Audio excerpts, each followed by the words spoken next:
Bonjour Ingrid, Bonjour Elettra. bienvenue et, et je suis contente de faire avec toi l'investigation numéro 183 Moi aussi, très contente. et c'est un sujet que tu ne connais pas comme Non, du tout. d'habitude pour les investigations et qui est traité par plusieurs binômes au même moment dans plusieurs langues. Donc on aura aussi une partie du protocole fixe dans laquelle je ne pourrai pas poser trop de questions et puis dans la partie libre on pourra aller approfondir ce que tu auras observé. D'accord. Prête? Prête. Bien. C'est un décompte de combien? Euh, Là, je vais prendre 10. Volontiers. Oui. Très bien. Prends déjà le temps de t'installer d'une façon confortable, aussi d'un point de vue fréquentiel. Et tu commences par inspirer, expirer calmement. À chaque expiration, tu relâches toutes les pensées, le stress, et tu te détends. Je vais compter des 10 à 1 pour t'accompagner dans le calme.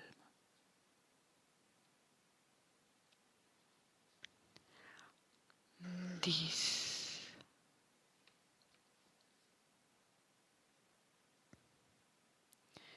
Tout ton corps s'alourdit.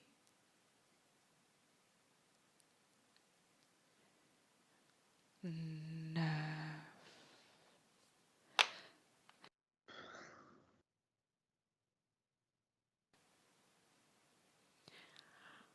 Oh, oui. Continue de respirer calmement et détends-toi.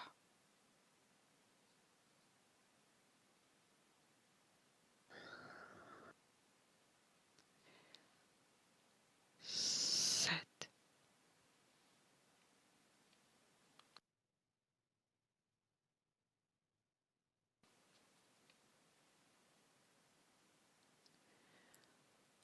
Six.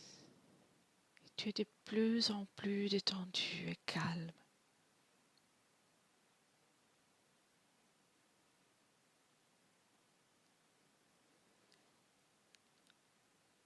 5.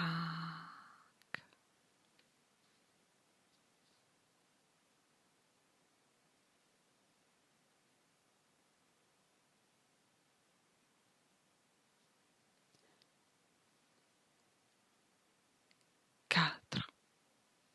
Détendu.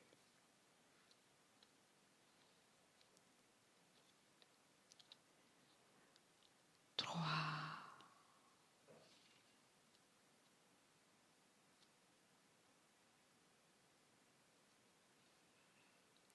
2.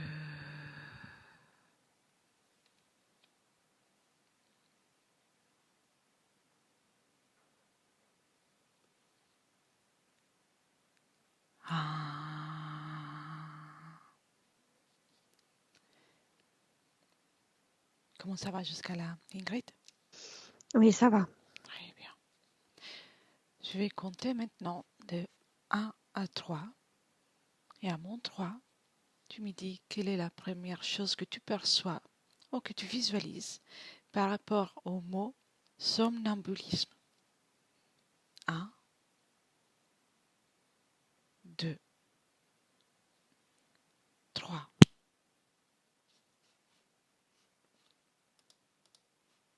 La première chose qui m'est venue par rapport à ce mot, je vois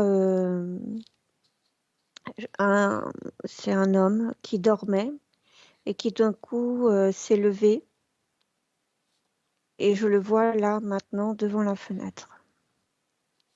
D'accord. la fenêtre de sa chambre. Vois-tu autre chose? Non.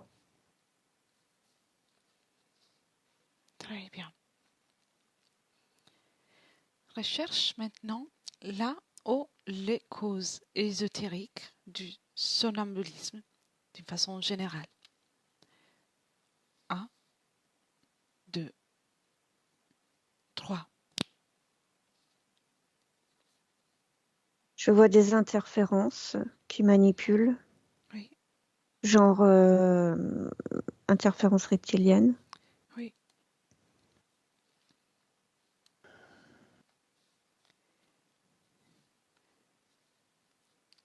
Autre chose?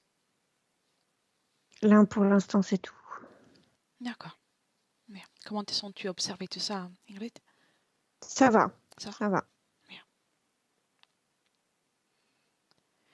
Quelles sont les conditions qui caractérisent le corps mental des personnes somnambules?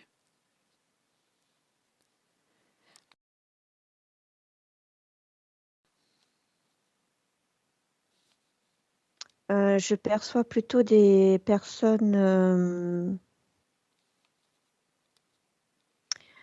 inquiètes. Je sens des personnes sous addiction. Oui,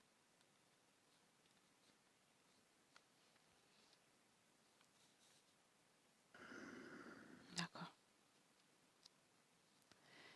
Observe maintenant la connexion et l'interaction entre les corps énergétiques chez un somnambule.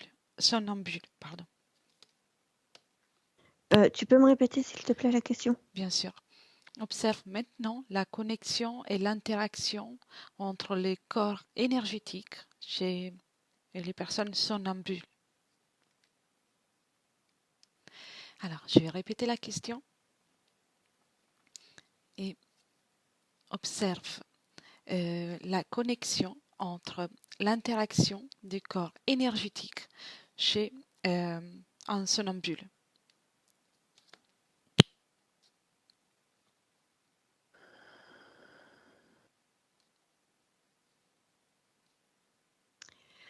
Alors là, je suis connectée à une dame Oui, qui a des fortes crises de somnambulisme.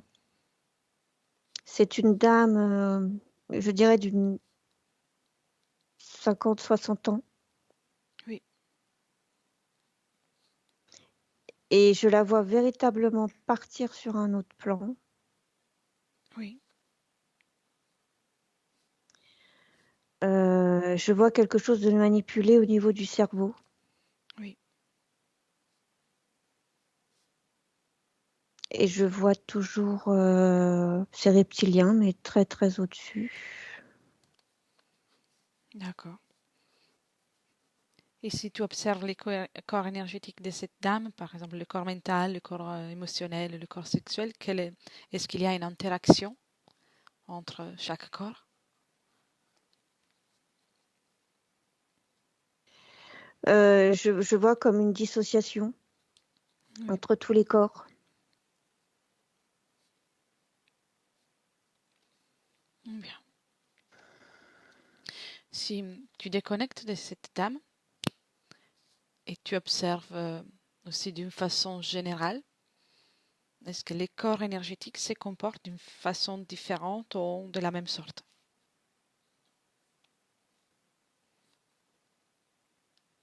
C'est propre à chaque individu. Mhm. D'accord, très bien. Tu peux déconnecter de cette image. Mm. Pourquoi le somnambulisme est-il plus fréquent chez les enfants? Euh, et il paraît qu'il y a une tendance à disparaître de façon spontanée à mesure qu'ils grandissent. Est-ce qu'il y a une raison? Alors la première info que j'ai eue, c'est que les enfants sont encore très connectés. Oui,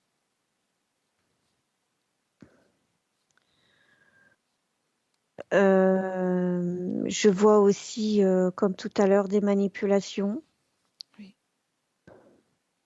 des interférences. oui. Mais ce que je vois surtout, c'est que des enfants qui n'ont pas perdu leur connexion. Oui, d'accord. Très bien. Compare les ADN éthériques des somnambules à, à l'ADN éthérique de personnes qui ne le sont pas. Et dis-moi ce que tu perçois ou que tu vois. 1, 2, 3.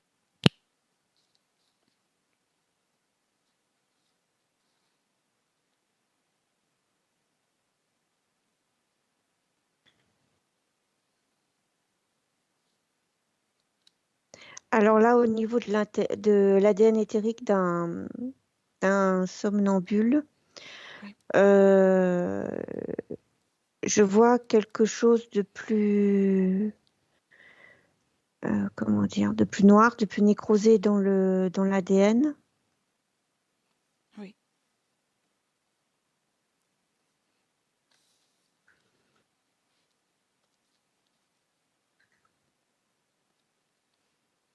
Et pour les autres, vois-tu quelque chose?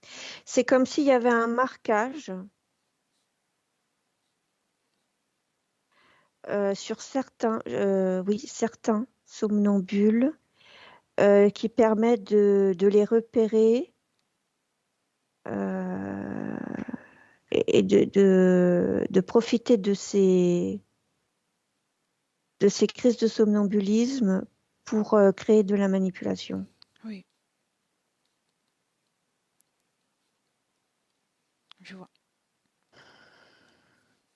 Et chez les autres, donc, il y a quelque chose que tu observes? Il n'y a rien qui attire mon œil, mais c'est juste ce marquage particulier dans l'ADN de quelqu'un qui fait des crises de somnambulisme. Oui, très bien.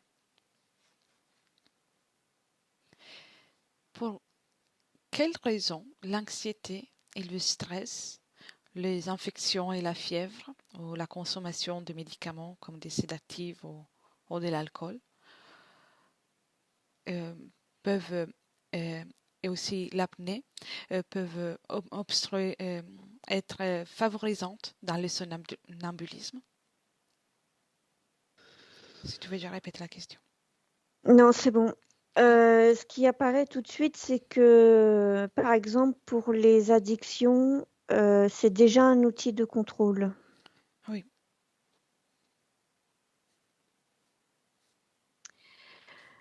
Donc, ces êtres déjà sous contrôle par les addictions, euh,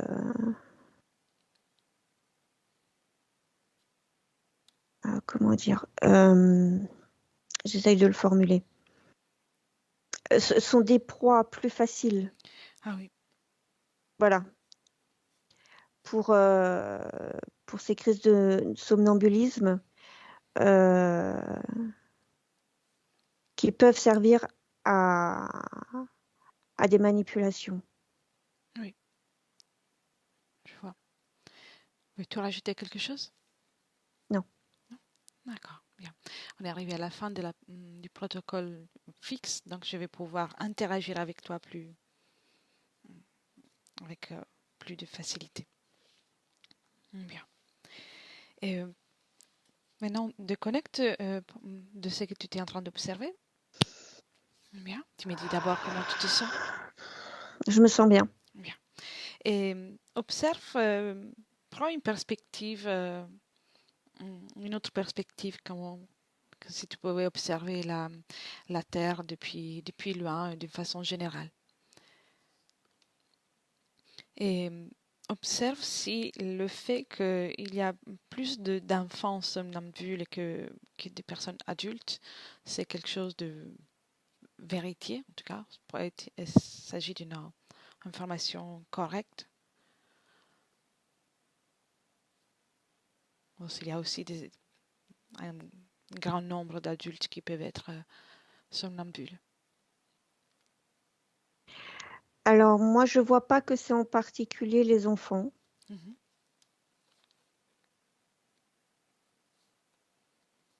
Je vois autant d'adultes que d'enfants. Oui, très bien. Y a-t-il une raison pour laquelle dans la société, on dit que c'est plus fréquent chez les enfants? Une raison en particulier?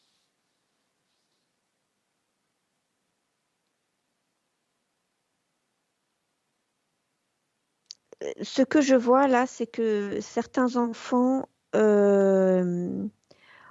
on gardait une forte connexion et c'est comme si c'était un amalgame avec le somnambulisme.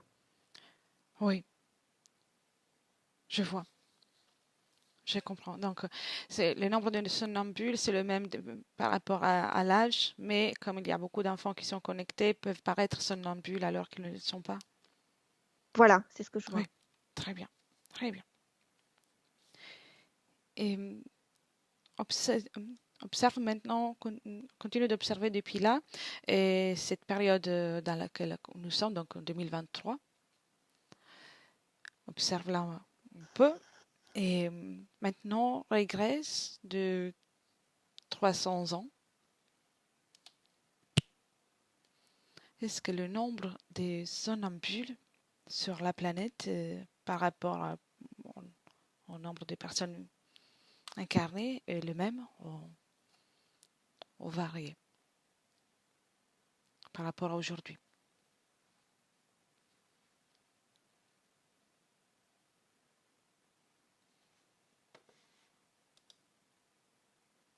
Je vois pas vraiment de différence.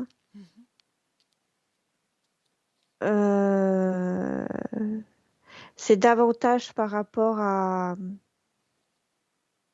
à l'information qu'aujourd'hui on voit beaucoup plus de choses. Oui, d'accord. Très bien. Tu peux revenir dans le ici et maintenant.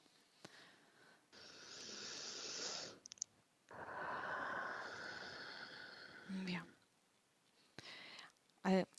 Avec la première question, tu as vu un homme qui dormait et qui s'est levé pour aller à la fenêtre. Oui, Bien. Cherche-le de nouveau. il est avec moi. Bien. Il te voit, il te perçoit? Non, Non. il est sous contrôle. Qu'est-ce que, qu'est-ce que le contrôle?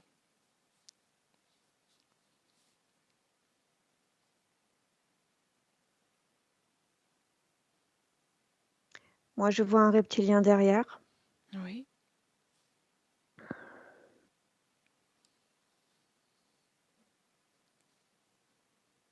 Comment il interagit avec lui? Ou comment il fait, comment il s'y prend euh, pour le contrôler ainsi?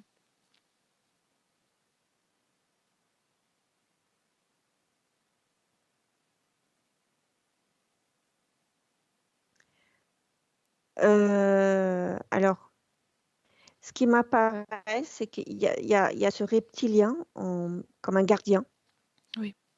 mais je vois une origine de magie.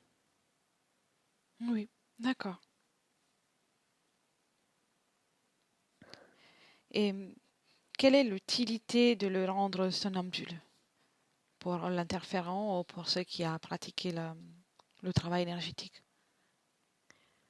Euh, confusion, contrôle. Oui.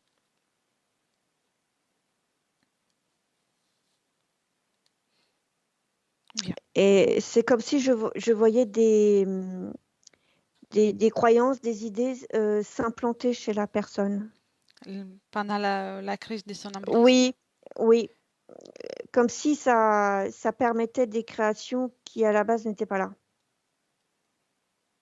D'accord. Donc, il y a une modification des fréquences de contrôle mental de la personne le moment de la crise du somnambulisme? Oui, c'est ce que je perçois. Oui. Très bien. Très bien. Bien. Tu peux déconnecter de ce monsieur.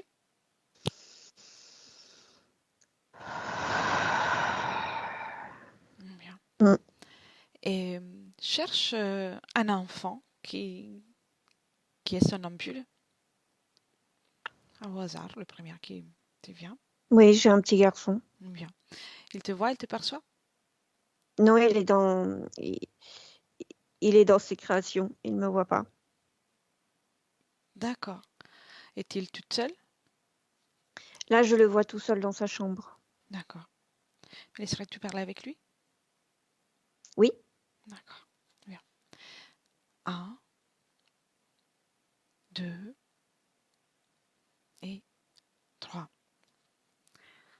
Bonjour, Bonjour, moi c'est Letra. Et toi? Thibaut. Thibaut? C'est un joli Oui, prénom. merci. Je me promène et je t'ai vu, donc je me demandais si tu étais d'accord pour répondre à quelques questions. Oui, je suis en train de jouer. Viens jouer Toujours? avec moi. Oh, d'accord. Oui.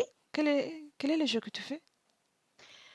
Bah, j'ai créé plusieurs plans et je joue sur plusieurs plans avec des êtres que j'imagine. Tu les imagines? Oui, je les imagine et ils se créent tout seuls. D'accord. Tu es un créateur alors. Oui, Bien, c'est bien. Et dis-moi, pendant que tu fais ça, où est ton corps physique? il est là, à côté de moi. D'accord. Et je te demande parce que pendant qu'on discute, mon corps physique aussi est assis quelque part pour créer cette conversation. Hmm.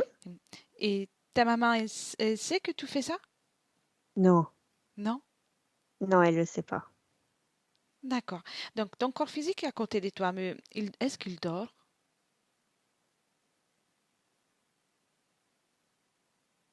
Il fait plusieurs choses. Il dort dans le lit, Oui. mais il est aussi à côté de moi et je me déplace. D'accord. Donc tu te déplaces, mais pas ton corps physique. Non, Non? je me déplace sur les autres plans, mais le corps physique, il peut pas venir avec moi. Donc le corps physique reste dans le lit ou il se déplace dans la chambre? Le corps physique peut se déplacer dans la chambre, mais il peut pas aller au-delà. Ah, d'accord. C'est pour ça qu'il reste dans la chambre. Oui, Hmm. Bien. Mais et tu fais ça toute seule? oui, D'accord. Et tu, tu me décris les êtres avec qui que tu as créé? oui. Là, j'ai un faon qui joue avec moi, Mhm. et puis il y a plein d'animaux. J'ai créé plein d'animaux, comme dans une ferme, D'accord. et nous jouons ensemble Je vois. Et dis-moi, mais pourquoi tu fais ça? pour m'amuser. Tu t'amuses? Et dans la journée, tu t'amuses pas? Si, mais c'est pas pareil. Hmm. Tu peux jouer avec les enfants dans la journée? Ah oui, Oui. oui, Et après, les soirs, t'es pas fatigué, tu continues de créer. bah oui, puisque c'est le corps physique qui dort. Oui, t'as raison. T'as bien raison. Oui, c'est intéressant ce que tu fais. Mais tout le monde peut le faire. Eh oui, oui, tout le monde peut le faire. T'as bien raison. Et dis-moi une chose, est-ce qu'il y a quelqu'un qui vient dans ton espace de jeu, mais qui n'est pas une création qui t'appartient? Ça arrive des fois, mais je leur dis de partir. Tu lui dis ça? Bravo, Oui, bravo. Très bien. C'est intéressant ta façon de jouer. Et dis-moi aussi une chose, et pendant que tu pars ainsi, ton corps physique, comment il est dans la chambre, il bouge, mais est-ce que tu l'alimentes d'une façon ou d'une autre?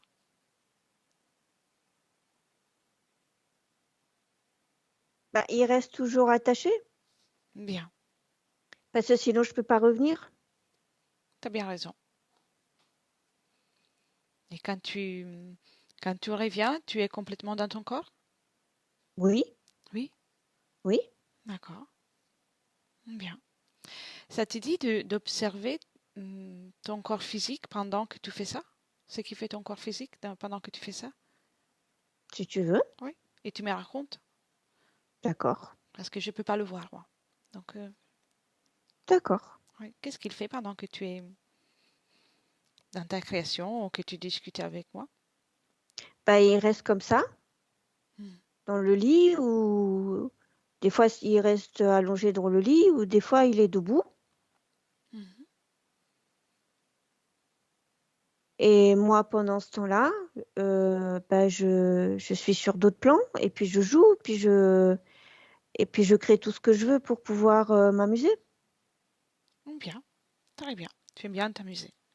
Oui, Bien. Alors, je te souhaite de belles créations, de t'amuser bien merci. et demande toujours, observe toujours les intentions de ceux qui viennent d'échanger avec toi. D'accord? D'accord. Ok. Ciao, ciao. Ingrid, déconnecte. Déconnecte. Oui, Et comment tu l'as senti? moi j'ai senti un petit garçon très connecté euh, qui, euh, qui comprenait même pas la question puisque c'est logique pour lui. Oui, je vois, je vois.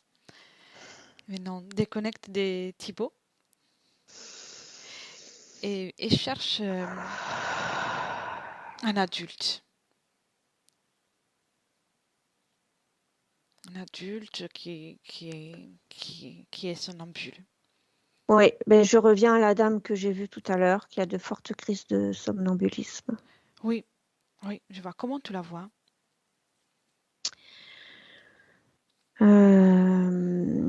Alors je vois, elle a une cinquantaine d'années. Oui. Là, je la vois dans son salon, complètement perdue. Son corps est- pardon, c'est dans le moment d'une crise de somnambulisme? Oh, Oui, elle est en pleine crise, oui. oui, d'accord. Et qu'est-ce qu'elle fait? Qu'est-ce qu'elle fait son corps? Euh, Elle est dans... ben, le corps, je la vois là maintenant assise. Oui. Euh, Elle est elle est à la fois sur le plan physique et à la fois sur un autre plan. Oui. Et je vois qu'il y a quelqu'un avec elle. Quelqu'un dans l'éther ou quelqu'un dans le monde physique? Non, dans le monde physique. Oui. C'est quelqu'un qui vit avec elle? Oui. D'accord. Et pendant qu'elle est là, sa partie subliminale, qu'est-ce qu'elle fait? Qu'est-ce qu'elle est en train de vivre?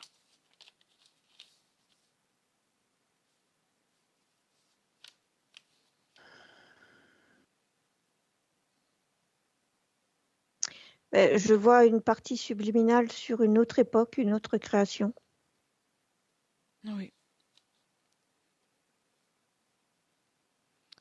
C'est une autre époque dans le sens que elle retourne dans quelque chose qu'elle a vécu, Moi, qui je lui ressens appartient. que c'est...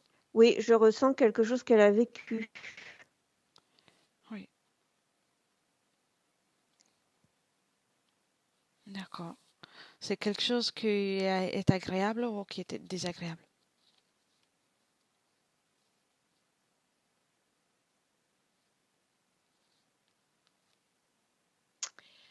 Je vois, c'est neutre, c'est quelque chose qu'elle connaît, qu'elle a déjà vécu, qui tourne en boucle. Oui, d'accord. Et cherche là dans un moment, dans un autre moment, mais toujours le moment des crises des somnambulismes. Toujours elle, mais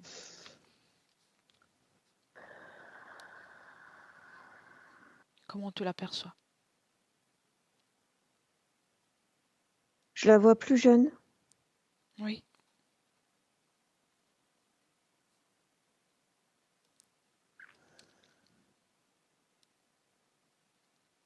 mais je sens qu'il s'est passé quelque chose dans sa vie. Il y a comme un choc ou émotionnel ou quelque chose. d'accord. Et, avant ça, observe donc les plus jeunes et les moments qu'elle commence à avoir la crise de somnambulisme. Où va son corps physique? Et son corps éthérique, pardon.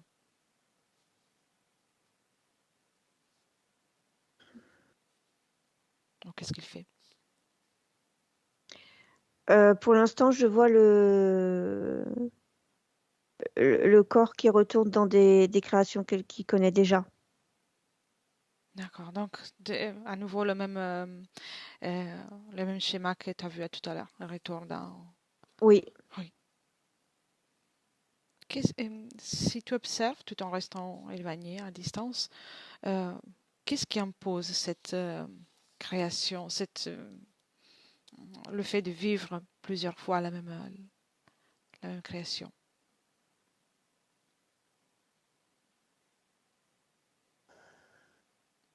Sur le corps physique, qu'est-ce que ça crée? Euh, alors, qu'est-ce qui fait qu'elle va toujours à cet endroit?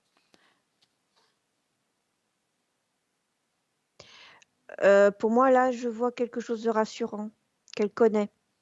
Hmm. Ça la sécurise. Oui, d'accord. Et qu'est-ce qui la stresse au point dans la vie qu'elle est en train de vivre pour avoir envie de partir ailleurs? De ce que je ressentais, je voyais une femme qui avait perdu un enfant brutalement. Hmm. Donc une situation de stress et de Oui, émotionnelle oui, tragique. Très bien. Elle te voit, elle te perçoit? non, là, pas Non. du tout. Ouais. Tu me disais aussi que cette femme a le corps énergétique comme dissocié. Oui, oui, je voyais des parties d'elle complètement dissociées. Oui, mais elle reste intègre et ses corps énergétiques sont dissociés ou il y a une dissociation ou une division aussi de son corps éthérique?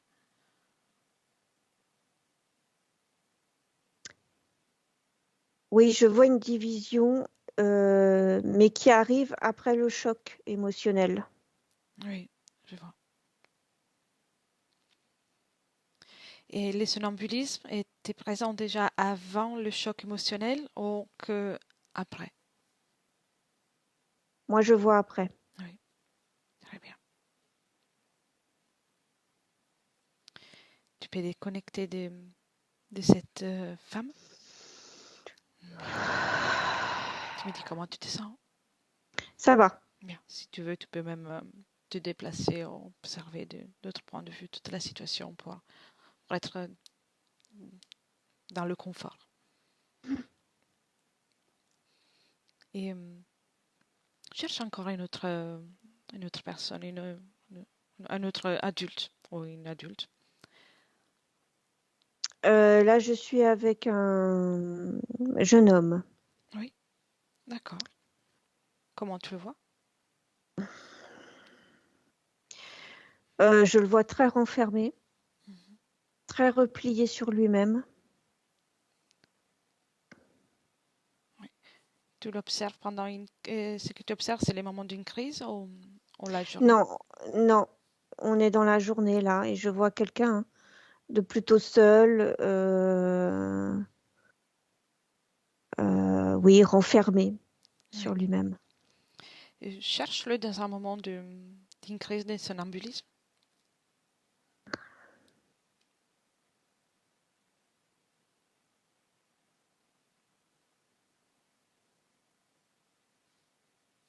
Oui. Qu'est-ce qu'il fait son corps et qu'est-ce qu'il fait sa partie subliminale? Alors là, je vois le corps se lever comme machinalement, comme un robot. Oui. Euh,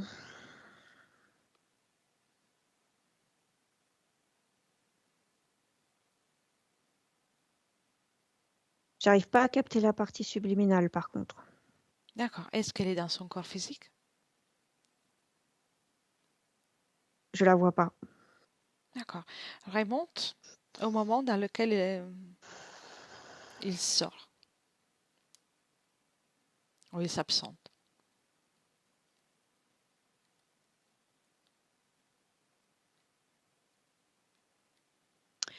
Je vois un vaisseau. Hmm. Et je vois ce corps qui a été enlevé par un vaisseau dans Oui. une nuit. D'accord. Et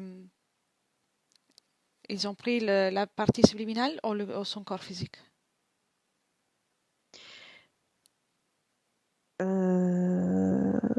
Moi, je vois le corps physique enlevé. Oui, Il est sur une table, tout est blanc. Il est sur une table. Je vois des grilles autour de lui, mais je vois une autre entité qui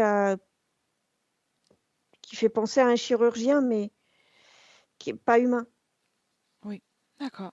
Et observe-le le moment dans lequel il retourne dans son lit, en tout cas dans son lieu de vie, et observe s'il y a eu un changement pour sa partie subliminale.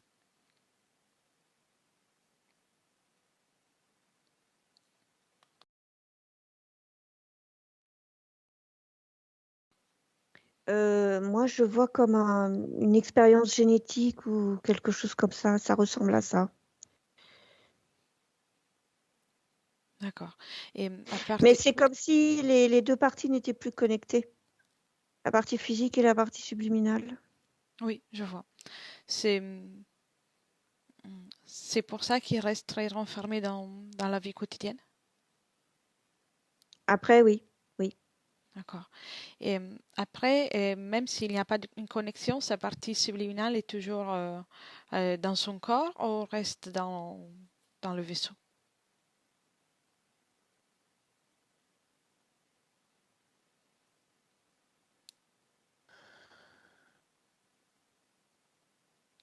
Je vois pas. Mhm. J'ai beaucoup, beaucoup de mal à connecter cette partie subliminale. Mhm. C'est normal parce qu'on on est en train d'observer, mais dans l'investigation, ça peut arriver. C'est normal. Très bien. Déconnecte de ce jeune homme. Mm. Bien. Et on en cherche un dernier, mais cherche quelqu'un qui est d'accord pour discuter avec nous, pour nous laisser observer son espace.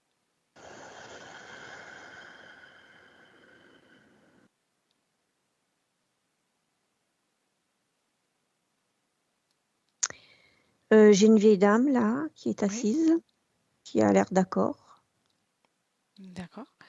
Et le moment, Elle me dit, je vais vous expliquer. d'accord, elle est si favorable pour discuter avec nous. Elle a l'air. Mais laisserais-tu parler avec elle? Oui. Bien. Un, deux, trois. Bonjour madame, Bonjour. moi c'est Letra et je me promène. J'aimerais vous poser des questions. Oui. Comment je peux vous appeler? Vous pouvez m'appeler Geneviève. Geneviève? D'accord. Oui. Êtes-vous somnambule? J'ai été somnambule. Mhm. Et vous l'êtes plus? Les crises se sont passées toutes seules, mais je ne sais pas comment. D'accord. Et pouvez-vous me dire qu'est-ce que vous ressentiez au moment de la crise? Au moment de la crise, je ne ressentais rien. Hmm. Et je m'en souvenais jamais. C'est toujours les autres qui venaient m'expliquer que j'avais été somnambule. Moi, je ne sentais rien, je ne voyais rien. D'accord. Et si vous observez depuis là, maintenant que vous n'avez plus des crises, est-ce que vous observez quelque chose en particulier dans votre espace énergétique?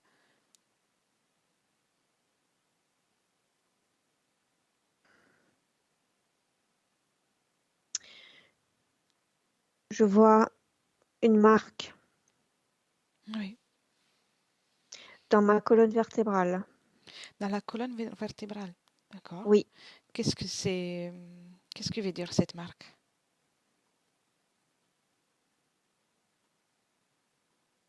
c'est pour mieux nous repérer, revenir nous chercher. Et quel est le significat, s'il y a un symbole ou une fréquence, quelle est la fréquence qui est émise par cette marque?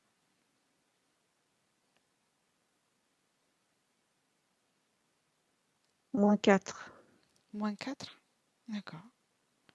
Ça correspond à une émotion, à une sensation?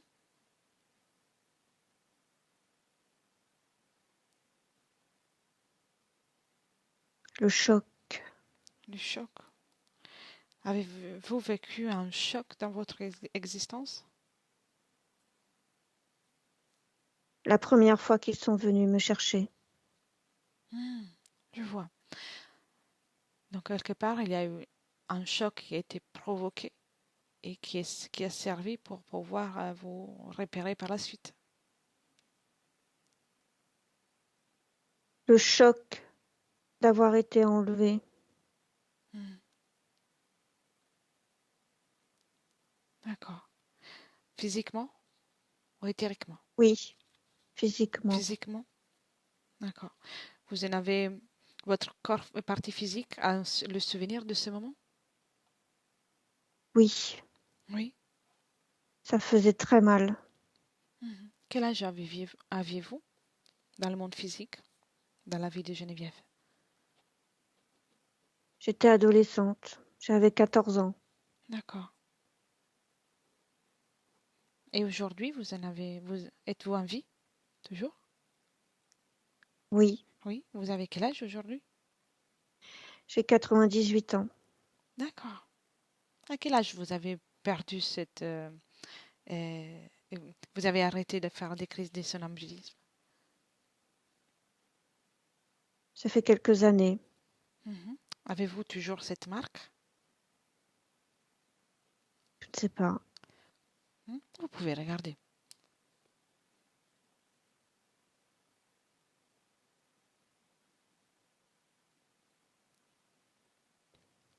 Elle n'est plus phosphorescente. Mhm. Ça veut dire qu'il y a quelque chose qui a changé? Oui, Qu'est-ce qui a changé? c'est désactivé. D'accord. C'est vous qui avez désactivé ça ou ça s'est fait naturellement? Je ne sais pas. Non? Vous savez, vous pouvez l'enlever, cette marque, Et je fais comment? avec vos mains énergétiques. Vous la retirez. Rien qu'avec votre volonté. Elle est dans mes mains. Bien. Et dites-moi s'il y a quelque chose que vous ressentez dès que vous la tenez dans les mains.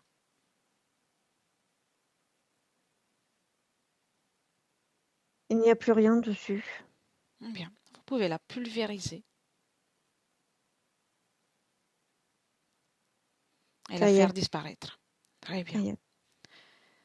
Et vous pouvez aussi toujours faire sortir de votre espace tout ce qui n'ont rien à y faire en fait. C'est votre espace, c'est vous qui décidez, que vous prenez les décisions. Oui, il y a une bille dans ma tête. Une bille, bien, enlevez tout ça Oui, aussi. C'était lié à la marque, au oui, marquage, bien, vous pouvez oui. enlever tout ça. Ça y est. Très bien. Et faire un travail approfondi, ça serait impossible maintenant, mais je vous dis que en enlevant cette bille et tout ce qu'il peut y avoir dans votre tête, vous pouvez éliminer tous les accords et les permissions que vous avez donnés à ces êtres de vous faire ça. Pour faire en J'ai sorte qu'ils ne compris. reviennent plus. Plus. J'ai compris. Très bien.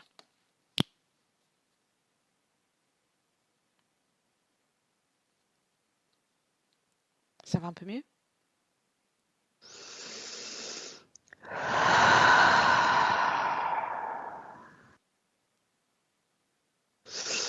Oui, ça va. Bien. Êtes-vous d'accord, Geneviève, pour qu'on diffuse cette information pour d'autres parties subliminales qui, comme vous, ont la même Oui, problématique? oui. Il faut le dire. Il faut le dire. Bien. Alors, à mon 3, toutes ces informations seront à disposition de ceux qui seront à mesure de les cueillir. Et en même temps, vous pouvez augmenter vos fréquences pour vous sentir mieux. 1, 2, 3.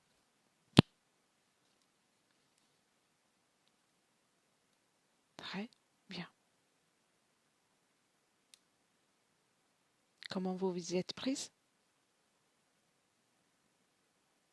J'ai juste émis la volonté que les informations soient diffusées. Exactement. Très bien. Alors, il ne me reste plus qu'à vous souhaiter des belles créations et Merci, vous remercier. merci. Bien. Ingrid, déconnecte. Déconnecte. Comment te sens-tu? Ça va, ça Et, va. tu as pu observer avec de plus près cette marque et l'habit dans la tête aussi. De ce que je voyais de cette bande, il y a des moments où elle est activée et des moments où elle est désactivée. Quand elle est activée, elle devient phosphorescente. Oui, Elle est dans la colonne vertébrale, elle est située en bas de la colonne vertébrale. d'accord. Et l'habit dans la tête était...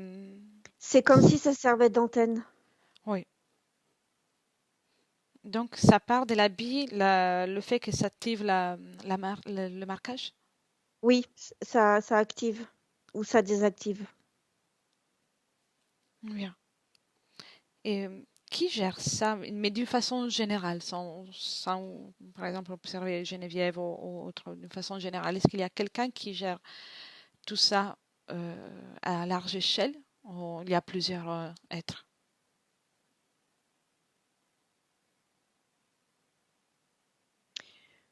Moi, je vois des vaisseaux par rapport à des expériences génétiques avec l'humain, en fait. Mm. Et cela est valable pour toutes les personnes somnambules ou seulement pour une partie? C'est pour une partie. D'accord. Et l'autre partie est gérée par quelque autre chose d'autre ou pas? Soit c'est la propre création de l'être humain. Oui, Pour d'autres, je vois d'autres manipulations, mais plus en lien avec des origines de sorcellerie, de magie et des choses comme ça. oui, comme un contrôle à travers un travail énergétique. Oui, Oui, je comprends. Bien. Et toutes ces personnes, donc, euh, ont, ont toute la marque ou uniquement celles qui sont sous contrôle ont la marque? pour les expériences génétiques, ils ont la marque. D'accord. Je la vois pas sur les autres. Je comprends. Très bien. Très bien. Et ceux qui font créer leur somnambulisme de façon spontanée, si on peut dire ça, euh, si tu les observes, leur corps énergétique, comment se comporte, corps mental, émotionnel et sexuel?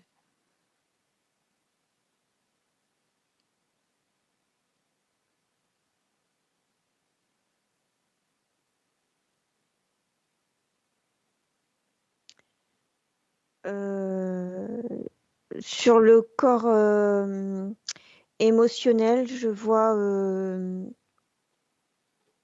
des êtres plutôt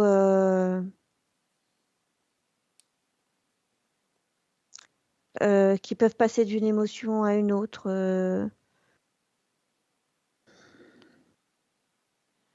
Euh,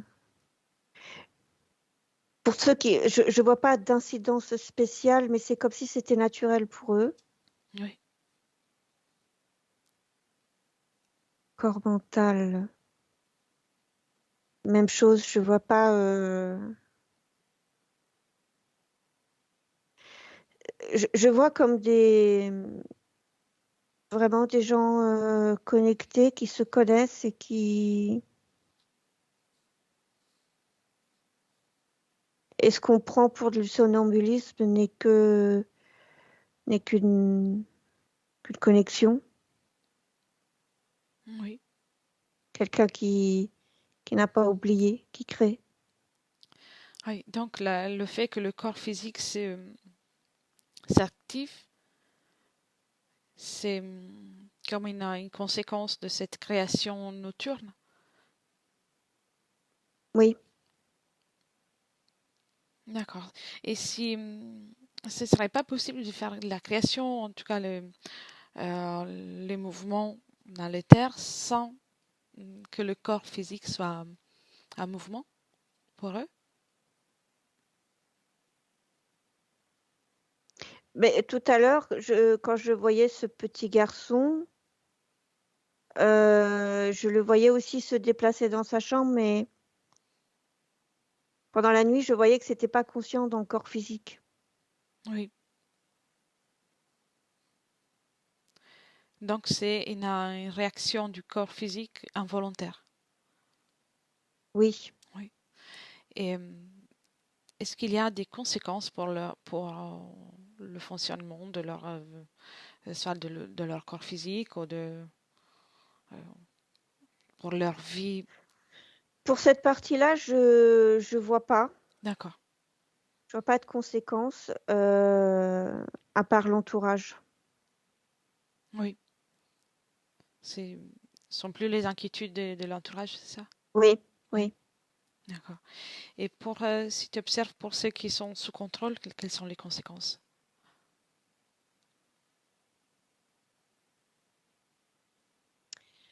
Beaucoup de confusion. Mm. Je vois des douleurs aussi dans le corps physique. Euh, contrôle, confusion, un C'est certain blocage dans leur vie. C'est une façon de plus pour que l'interférence prenne la place dans leur espace. Oui, oui. D'accord. Très bien. Tu peux revenir dans le ici et maintenant.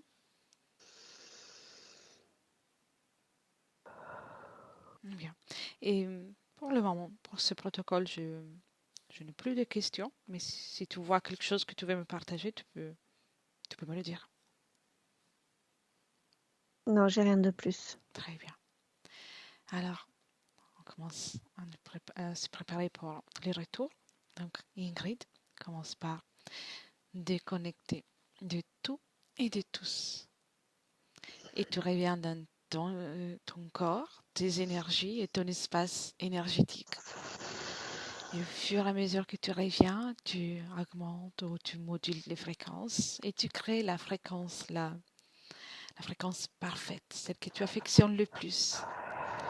Une magnifique sensation de bien-être commence à se répandre dans tout ton corps et chaque cellule pétille. Même tes muscles sont revigorés. Tu es de plus en plus forte et pétillante. Tu prends confiance aussi avec la pièce dans laquelle tu es, tout ce que physique qui t'entoure. Et tu peux apporter du mouvement, les mains, les pieds. Et quand tu veux, avec cette belle fréquence que tu as créée, tu peux réouvrir les yeux. Très bien. Merci Ingrid. Merci. Comment tu te sens? Bien, Bien? bien. Très bien. Alors, je coupe seulement l'enregistrement et reste avec moi. D'accord. Merci. Benvenuto a questo nuovo video di Disclosures. Oggi parliamo della cosiddetta sessione di ipnosi investigativa. In realtà non esiste una sessione di ipnosi investigativa. Non che non si possa fare investigazione di ipnosi, però è che non esiste una sola sessione di ipnosi per dire si è fatta investigazione, per prendere quell'informazione come buona. Perché? Sappiamo intanto che l'informazione che arriva in ipnosi è molto contaminata. La percentuale di inquinamento dell'informazione è altissima.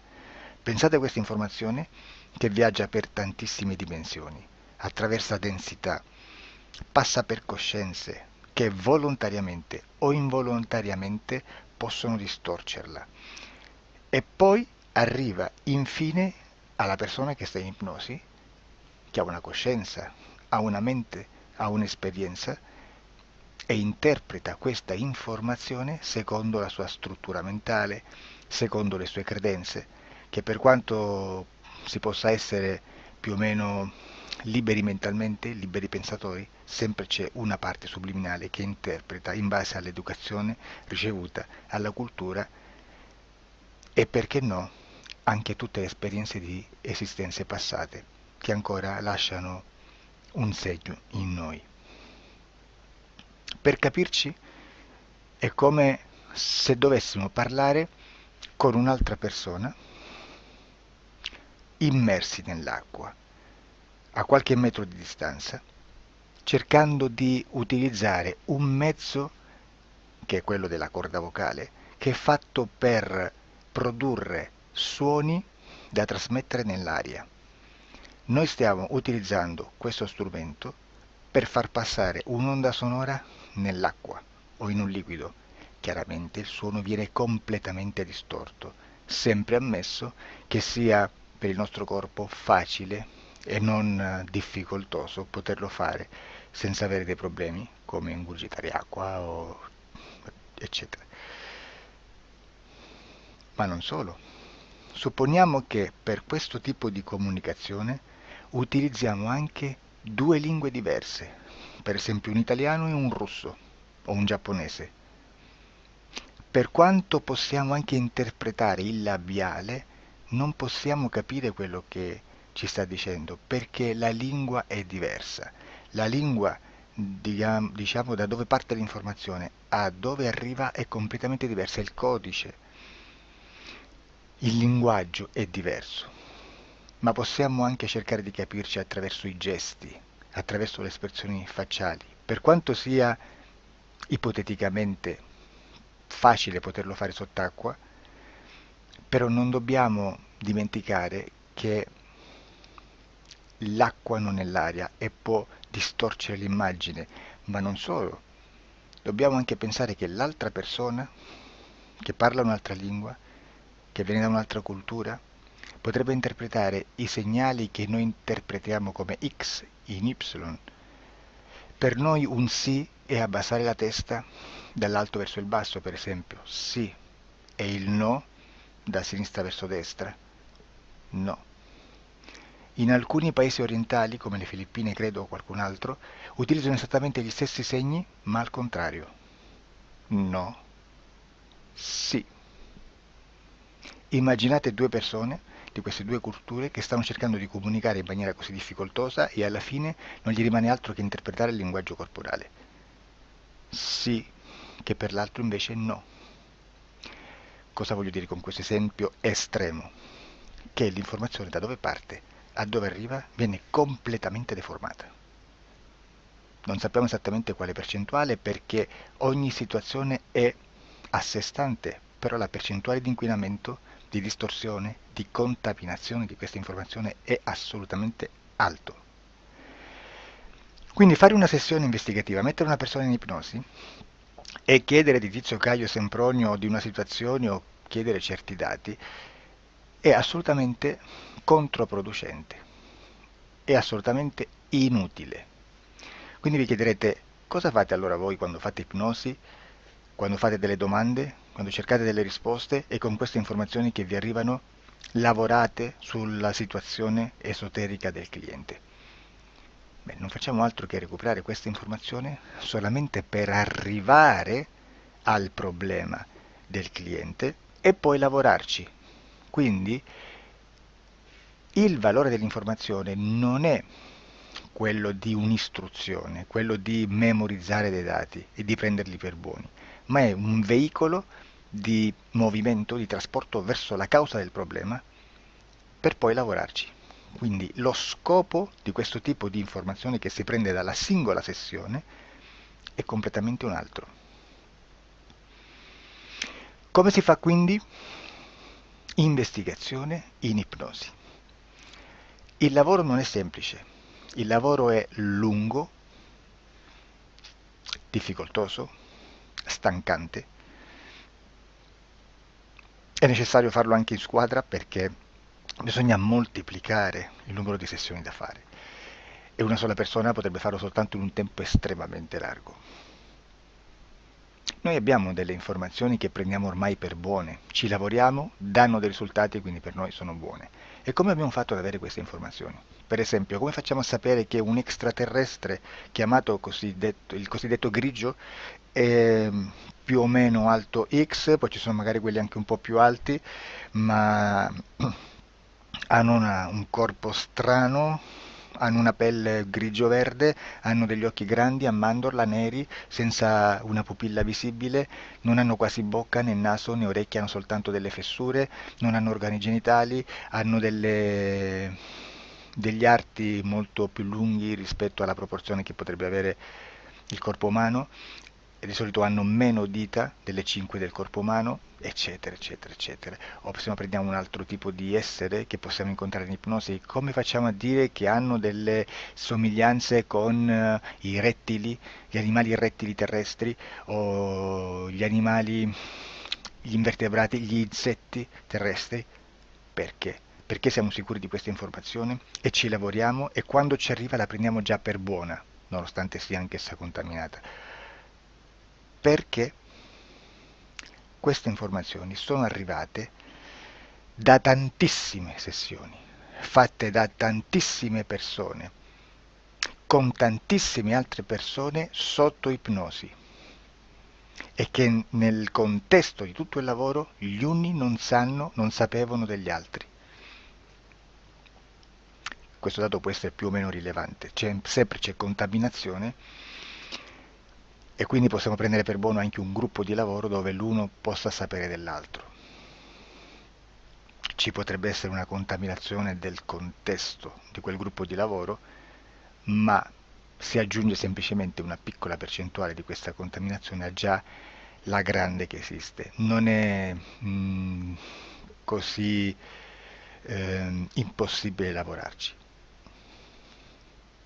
Da tutte queste sessioni, da questo grande numero di sessioni, migliaia, diciamo migliaia, noi prendiamo solamente quell'informazione che è uguale a tutte, che è in comune a tutte, o a quasi, perché magari qualcuna ci potrebbe essere niente in comune per una fortissima contaminazione, perché no? Ma dobbiamo prendere una stragrande maggioranza, proporzionalmente abnorme rispetto a quello che potrebbe essere un minimo di scartabile, e lì possiamo prendere per buona questa informazione. Quindi se noi su 10.000 persone diverse, con operatori anche diversi, in cui in ogni sessione vediamo un essere che più o meno ha le stesse caratteristiche del grigio o dell'insettoide, a forma di mantide religiosa, o il rettile a forma di lucertola, per esempio, di serpente o di quello che sia, o se vediamo il pianeta Marte più o meno di colore rosso, o se vediamo dei sotterranei eterici, non fisici, nel sottosuolo terrestre, soprattutto sotto le grandi città, dove c'è concentrato molto potere, molta energia di questo tipo, e chi più ne ha chi più ne metta. Se vediamo degli impianti che hanno certi tipi di funzioni, certi tipi di forme in certe parti del corpo, e questa informazione la ritroviamo tutta o quasi in tutte le sessioni fatte, eseguite, realizzate da tanti anni a questa parte, significa che quella è una informazione affidabile. E vi posso garantire che stiamo parlando di una percentuale bassissima. Su un 100% staremo, credo, forse più in basso di un 2-3%. Immaginate, tutto il resto è spazzatura, è informazione spazzatura. Sì, spazzatura.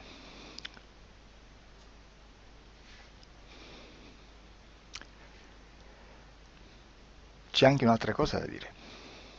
Supponiamo che un operatore faccia un'ipnosi e voglia andare a vedere cosa fa Tizio, cosa fa Caio, cosa fa Sempronio. Arrivano delle informazioni e si dice che Tizio è biondo, Caio è zoppo e Sempronio è uno sportivo. Intanto già abbiamo detto che una sessione soltanto non serve, d'accordo? Ma poi c'è da dire che una coscienza, un essere, in ambiente subliminale, la sua parte subliminale potrebbe non dare autorizzazione a questa fuoriuscita di informazioni.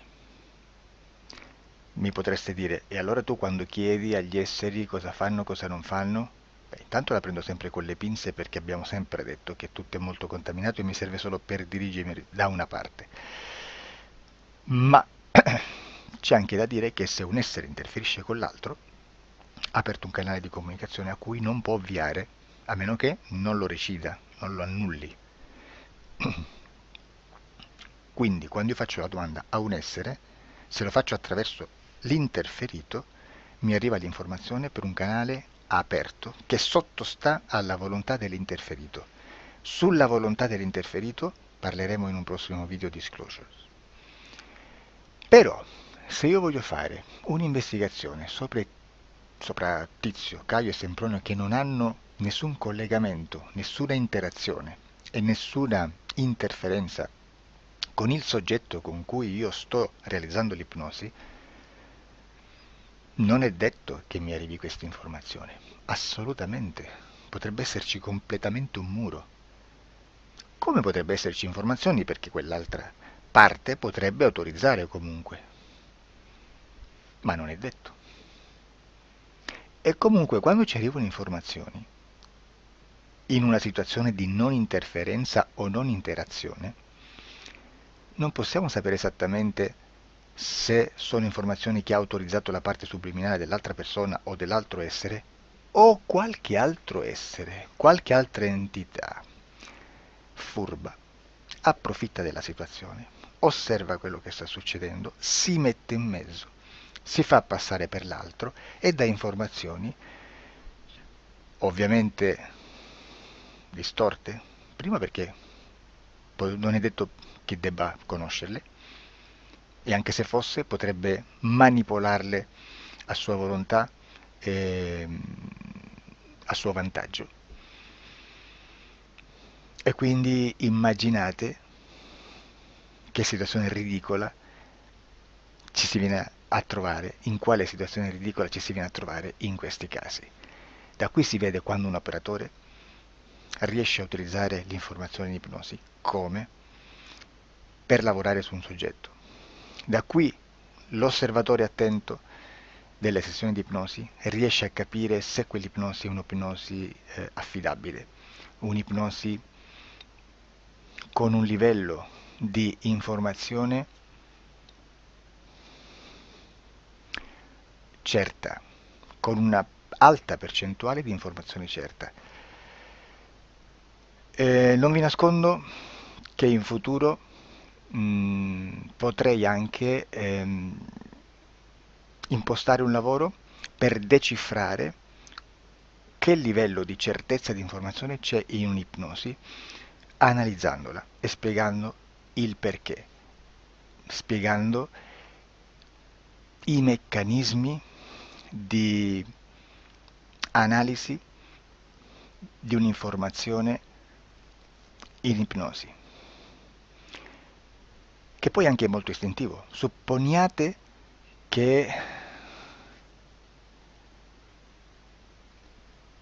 che dobbiamo cercare un'informazione su internet, per esempio un fatto di cronaca. Voi preferite mettervi su un sito ufficiale? A caso. L'ANSA in Italia, ADN Kronos, qualche telegiornale che per quanto possano manipolare l'informazione ad alti livelli, comunque possiamo dare affidabile la fonte dell'informazione che viene trasmessa. Non possono trasmettere una bufala sicuramente. Verrà sicuramente manipolata ad altri livelli. Ne parleremo in altri video, ma a livello base la fonte è certa. Sicuramente non andrete a cercare questa informazione sul primo sito, il primo blog che vi passa davanti e magari ha 4 followers. Perché? Perché non vi dà nessuna garanzia della certezza della fonte. Non c'è un controllo né nella struttura interna di questa agenzia di informazione e né dal grande pubblico, che per la quantità di persone che attingono quell'informazione si può dedurre se l'informazione è certa o meno, perché è un'informazione che passa in un pubblico così vasto che se ci dovesse essere una distorsione con la realtà è molto probabile che venga fuori. Credo che abbia detto quasi tutto sulle sessioni investigative. Prima di chiudere aggiungo che proprio per questo stiamo conducendo dei cicli di investigazione in ipnosi regressiva che comprendono tante sessioni con persone diverse, con una buona o eccellente suscettibilità ipnotica sicuramente, per poter indagare su spazi ristretti su alcuni temi. Perché dico spazi ristretti? Perché se andiamo a prendere eventi grandi nel tempo, nello spazio, storici, parlare di qualcosa di molto generico implica una quantità di sessioni abnorme. Immaginate se dovessimo fare una sessione investigativa sui buchi neri, quanta informazione ci sarebbe e quante informazioni da filtrare. Sarebbe quasi impossibile farlo in questa maniera. Ma se noi riduciamo lo spazio di investigazione, se noi prendiamo per esempio, investighiamo sulla pedofilia nella Chiesa Cattolica, ecco, se già restringiamo il campo d'azione è molto più facile che possiamo attingere informazioni affidabili, presuntamente affidabili, con un numero di sessioni sicuramente alte, ma ridotte rispetto ad altri tipi di sessioni molto più generiche, su temi molto più generici. Quindi per fare anche delle investigazioni su temi molto generici bisogna suddividerli in temi, in dettagli, per poi alla fine, quando tutta l'informazione è stata filtrata ed è stata dedotta di informazione comune, si possono mettere insieme per cominciare a costruire il quadro, mettere insieme tutti i puzzles. Questo è il vero senso dell'informazione in ipnosi, quando si fa ipnosi investigativa. La sessione per risolvere una problematica, un problema, con una presunta origine esoterica di un cliente, di una persona, è un'altra cosa, sono altri metodi, altre tecniche e l'informazione si usa in un'altra maniera, ha un altro scopo. Grazie, ci vediamo al prossimo video. Disclosure. Ciao.